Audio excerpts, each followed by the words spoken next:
Hello students, I am Yashpal and मैं all students का इस न्यू वीडियो में मोस्ट वेलकम करता हूं। इस वीडियो में हम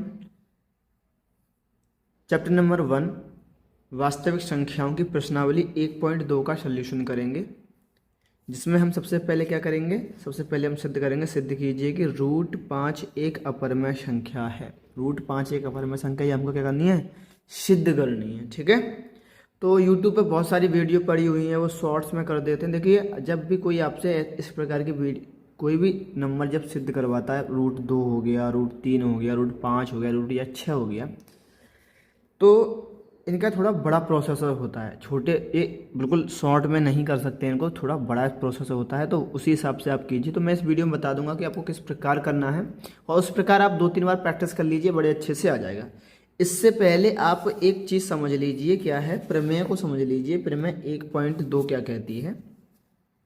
जो आपकी प्रमेय है 1.2, उसमें देखिए एक बात लिखी हुई है, वो क्या है, वो लिखी हुई है कि मान लीजिए कि P एक अभाज्य संख्या है। ठीक है, उसने क्या बोला है कि आप मान लीजिए कि P कोई एक अभाज्य संख्या है, P, ठीक है, अभाज्य है जी कोई। यदि P a स्क्वायर को विभाजित करती है, यदि P जो है वो a स्क्वायर को विभाजित कर दे, इसको P, ठीक है, तो P a को विभाजित करेगी, तो अगर इस a को a की पावर हट जाएगी, तब भी जो p है इसको पूरा पूरा काट देगी, पूरा पूरा विभाजित कर देगी। कहने का मतलब ये है, जैसे कि मान के चलते हैं हम, यहाँ पे मैंने 15 की पावर 2 लिख लिया, ठीक है, तो 5 भी इसको 15 की पावर 2 को विभाजित करेगी। अगर मैं पावर को हटा दूंगा तो 5 भी इससे क्या करेगी, विभाजित, 5 भी 15 को विभाजित कर देगी। कहने का मतलब ये है। ठीक है, तो इस प्रमेय को याद रखिए, जो कि हमारी इस क्वेश्चन में काम आने वाली है। तो चलिए अब हम प्रश्नावली 1.2 का क्वेश्चन नंबर 1 सिद्ध करते हैं। सिद्ध कीजिए कि रूट 5 एक अपरमेय संख्या है। तो सबसे पहले जब भी आप किसी भी संख्या को क्या करो, सिद्ध करो, तो मानना है। आपको क्या करना है, मानना है। तो पहले मैं लिख देता हूं प्रश्नावली 1.2 और क्वेश्चन 1। अब जब भी आप किसी भी अपरमेय संख्या को सिद्ध करते हैं तो सबसे पहले मान लेते हैं। तो आपको क्या बोलोगे, माना कि जो भी नंबर है उसको परमेय संख्या मान लो। ठीक है, माना कि रूट 5 एक परमेय संख्या है।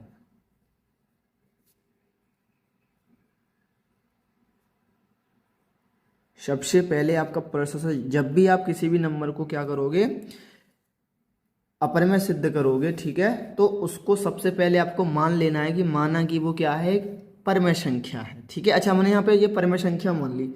अगर हम इसको सॉल्व करते जाएंगे, अगर ये बात हमारी सही निकली तो परमेय होगी, अगर हमने गलत निकली ये बात तो हमने गलत मान लिया, तो इसका मतलब ये अपरमेय हो जाएगी। बस इतनी सी बात होती है। ठीक है, तो अगर भाई परमेय है, सीधी सी बात है, परमेय संख्या किस रूप की होती है, वो होती है P बट्टे Q के रूप की होती है। किस रूप की होती है, P बट्टे Q के रूप की होती है। अब एक बात ध्यान रखना, P और Q यहाँ पे क्या है, वो P और Q क्या है, दोनों पूर्णांक हैं। ठीक है, और Q बराबर 0 नहीं हो सकता। एक बात और याद रखनी है आपको अच्छे से, P और Q क्या है, सह अभाज्य संख्याएं हैं।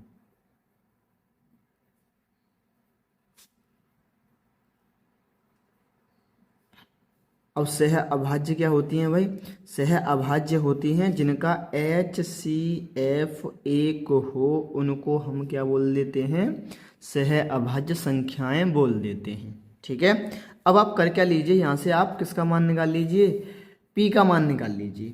P का मान निकालेंगे तो रूट 5 ये इधर किस में है, गुणा में है, इधर किस में, भाग में, इधर किस में आ जाएंगे, गुणा में, बराबर में P। अब कर क्या लीजिए, आप यहाँ से दोनों तरफ वर्ग कर दीजिए। दोनों तरफ क्या कर दीजिए, वर्ग कर दीजिए। ठीक है, तो हम कर देंगे दोनों तरफ वर्ग करने पर, दोनों तरफ वर्ग करने पर,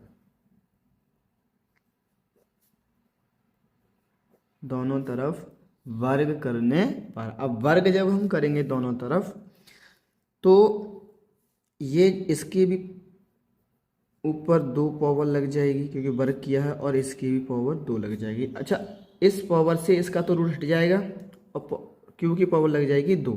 ठीक है, क्यू की पावर क्या लग जाएगी 2। ओके, अब यहाँ से करके लीजिए आप क्यू का मान निकाल लीजिए। जब आप क्यू का मान निकालोगे तो पी स्क्वायर, ये इधर 5 जो गुणाम है इधर किस में आ जाएंगे, बट्टे में। ये जो आपका आ गया वो समीकरण 1 आ गया। ठीक है, क्या आ गया भाई, हमने कुछ नहीं किया, पहले माना था कि रूट 1 5 परिमेय संख्या है, फिर जो भाई परिमेय संख्या तो पी बट्टे क्यू के रूप की होगी। यहाँ से हमने पी बराबर ये कर लिया, दोनों तरफ फिर वर्ग कर दिया, वर्ग करने के बाद हमने यहाँ से किसका मान निकाल लिया, क्यू का। तो अब क्या करेंगे हम, अच्छा ये जो वैल्यू आई है ये वाली, ये एक पूर्णांक है। क्या है, पूर्णांक। तो हम यहाँ लिखेंगे क्योंकि पी स्क्वायर बट्टे में 5 एक पूर्णांक है, एक पूर्णांक है। ठीक है, आपको ये जो नंबर आया इसको पूर्णांक मानना है। क्या मानना है इसको, पूर्णांक। तो अच्छा, पूर्णांक है तो भाई भाग देने में पूरा पूरा कट जाएगी। पूर्णांक का मतलब क्या होता है, जो पॉइंटों में मानना आए। तो इसका मतलब ये 5 जो है वो पी स्क्वायर को विभाजित कर रही होगी। तो हम लिख देंगे इसीलिए पी स्क्वायर 5 से क्या होगी, 5 से विभाजित होगी। ठीक है, इसीलिए जो पी है, पी स्क्वायर वो किससे विभाजित हो जाएगी, 5 से विभाजित होगी। अच्छा, अभी हमने प्रमेय पढ़ी थी जिसमें क्या बोला था, अगर कोई संख्या की पावर लगी हो और वो किसी नंबर से विभाजित हो जाती, तो अगर उसकी हम पावर को हटा देते हैं तभी वो विभाजित होगी। तो इसीलिए पी भी 5 से विभाजित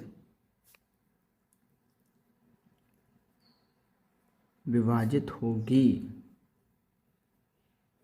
ठीक है, पी भी कितने से विभाजित होगी, 5 से विभाजित होगी। ओके, अब यहाँ तक बस समझ में आ गई ना अच्छे से। अब हम यहाँ से करेंगे क्या भाई, अब पी भी 5 से विभाजित है तो देखो माना हमने, मान लेते हैं कि पी बट्टे 5 यही तो होगा ना इसका। भाई विभाजित हो रही तो कुछ तो मान आएगा, विभाजित है पूरी तो क्या होगा, कुछ तो मान आएगा। तो उस मान को मैं क्या मान लेता हूँ, K1 मान लेता हूँ, या आप कुछ भी मान लो, R1 मान लो, P1 मान लो, जो मन कर रहा है वो मान लो। ठीक है, M1 मान लो, उससे कोई फर्क पड़ने वाला। तो इसका जो मान आ गया वो क्या मान लिया हमने, K1। अब यहाँ से कर क्या लो, P का मान निकाल लो। किसका मान निकालो, P का। P बराबर, हाँ तो ये इधर किस में है, भाग में, इधर किस में आ जाएंगे, गुणा में। तो 5K1, ये जो समीकरण है ये आपका दूसरा समीकरण बन गया। ठीक है, समीकरण 1 ये रहा, समीकरण 2 ये बन गया। अब हम करेंगे क्या भाई, ये जो P का मान है, P का मान समीकरण 1 में रख देंगे इस जगह पे। ठीक है, किसकी जगह पे, P का मान क्या आ गया हमारा, 5K1। तो इसको हम कहाँ रख देंगे, इस P की जगह पे। तो हम बोलेंगे भाई अब P का मान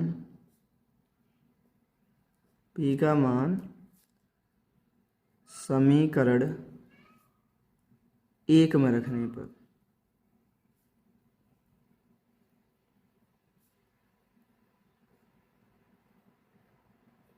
एक में रखेंगे तो देखो क्या है, हमारा एक समीकरण क्या था, क्यू स्क्वायर बराबर पी स्क्वायर बट्टे में 5 यही था। तो क्यू स्क्वायर बराबर में भाई इसका मान कितना निकला था हमारा, 5K1, और इसकी पावर 2 है तो 2 लगा देंगे और बट्टे में 2 हो जाएगा। ठीक है, तो आप देखोगे यहाँ पे पावर लग रही है 2, तो इस पावर से नीचे वाला 5 हट जाएगा और इसकी K की पावर 2 लग जाएगी। ठीक है, इससे केवल क्या हटा है, केवल 5, क्योंकि 5 2 बार आएगा फिर कट जाएगा।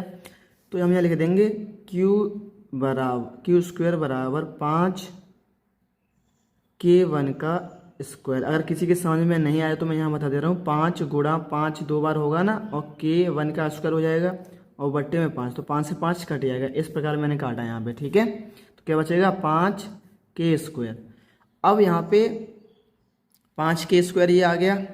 अब कर क्या लीजिए आप यहाँ से, K इसका मान निकाल लीजिए, K का मान। तो K का मान जब निकालेंगे तो क्यू स्क्वायर ये इधर बताओ गुणा में है 5, तो इधर किस में आ जाएंगे, बट्टे में, तो K1 स्क्वायर का मान आ जाएगा ये। ठीक है, ये जो आया इसको आप ऐसे भी लिख सकते हो k1² बराबर में q² बट्टे 5। तो भाई ये जो आया इसको भी क्या, ये भी क्या नंबर आया है हमारा, एक पूर्णांक आया है। क्या आया है, एक पूर्णांक। तो हम बोल देंगे क्योंकि q² बट्टे में 5 एक क्या है, एक पूर्णांक है, एक पूर्णांक है। हमने कुछ भी नहीं किया, ये जो नंबर आ गया सेम यहाँ पे जो प्रोसेस किया था यहाँ पे सेम वही प्रोसेसर कर रहे हैं अब यहाँ पे भी, ठीक है। इसको हमने क्या मान लिया, ये पूर्णांक है। पूर्णांक है तो फिर हम यही लिखने वाले हैं जो हमने ऊपर लिखा है। तो भाई जब ये पूर्णांक है तो हमें ये बात पता पड़ गई कि q² जो है वो किससे विभाजित होगा, q² 5 से विभाजित होगा, क्योंकि पूर्णांक है, पूर्णांक मतलब पूरा पूरा होगा तो विभाजित होगा ना। तो q² 5 से विभाजित होगा, ठीक है। तो अगर मैं इसकी पावर हटा देता हूं तब भी तो विभाजित होगा, तो q भी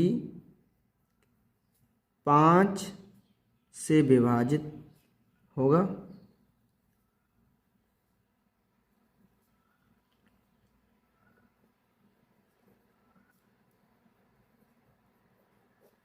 अच्छा अब देखिए यहाँ पे, अब माना कि भाई इसको जब हम सॉल्व करेंगे q/5 को तो कुछ तो मान आएगा क्योंकि पूर्णांक है। तो इस मान को हम k2 मान लेते हैं। क्या मान लेते हैं, k2। अच्छा ये वाला जो समीकरण था ये समीकरण 3 था, ठीक है, मैंने यहाँ लिखना भूल गया हूँ। ये समीकरण क्या आ गया, 3।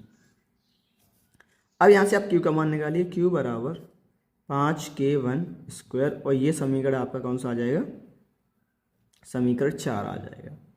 अब देखिए ध्यान से आप, अब यहाँ तक ये हमारा सवाल लगभग ख़त्म हो चुका है। इतना ही प्रोसेस होता है, बस आप 2-3 बार क्या कर लीजिए, प्रैक्टिस कर लीजिए और अब बहुत अच्छे से समझ में आ जाएगा। अब समझिए, अब समीकरण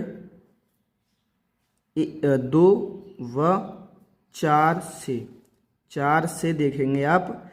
तो जो समीकरण 2 हमारा ये आया था, ये वाला, तो हम क्या कर देंगे, p बराबर 5 गुणा का चिन्ह लगा लीजिए k1, क्योंकि ये गुणा ही तो हो रहा है ना, ठीक है। इसके बाद क्वेश्चन नंबर 4 को देखिए, q में q बराबर 5 गुणा k2, 5 गुणा k2। अब आप इन दोनों का अगर HCF देखेंगे, p और q का अगर HCF देखोगे तो HCF में क्या होता है भाई, दोनों में कॉमन होना चाहिए। तो इन दोनों में क्या कॉमन आ गया बताओ, 5 कॉमन आ गया। क्या आ गया, 5 कॉमन आ गया, ठीक है। जब 5 कॉमन आ गया, लेकिन हमने शुरू में क्या माना था, p और q तो सहभाज्य संख्याएं हैं, मतलब इनका HCF कितना आना चाहिए, 1। यहाँ कितना आ गया, 5। इसका मतलब हमने जो शुरू में मान लिया था वो क्या था, गलत मान लिया था। हम क्या बोल देंगे, अतः हमारा कथन गलत है, अतः हमारा कथन गलत है, ठीक है। इसीलिए √5 एक अपरिमेय संख्या है, अपरिमेय संख्या है, ठीक है। तो इस प्रकार करते हैं इस सवाल को। इस सवाल की आप 2 से 3 बार प्रैक्टिस कर लीजिए, बहुत अच्छे से आ जाएगा। और एक और गारंटी दे रहा हूँ मैं आपको कि ये आपके पेपर में आने वाला है। अगर इसकी जगह पे मान चलते हैं 2 होता तो 2 लिख देंगे, प्रोसेसर सेम यही रहने वाला है, कुछ भी चेंज नहीं होने वाला, ठीक है। समझ में आ गई ना बात। एक क्वेश्चन जरूर आने वाला है, तो इस वीडियो में केवल इसी क्वेश्चन की बात करेंगे। आने वाले वीडियो में क्वेश्चन नंबर 2 और क्वेश्चन नंबर 3 सॉल्व करेंगे, ठीक है। तो अगर आपने हमारे चैनल को अभी तक सब्सक्राइब नहीं किया है तो कर लीजिए भाई, यहाँ पे आपको कुछ ना कुछ नया मिलता ही रहेगा। और मैथ की तो पूरी प्रिपेयरिंग कराई जाएगी 2025 के एग्जाम के लिए, ठीक है। तो अब मैं मिलूँगा आपसे एक नई वीडियो में, तब तक के लिए जय हिंद, जय भारत।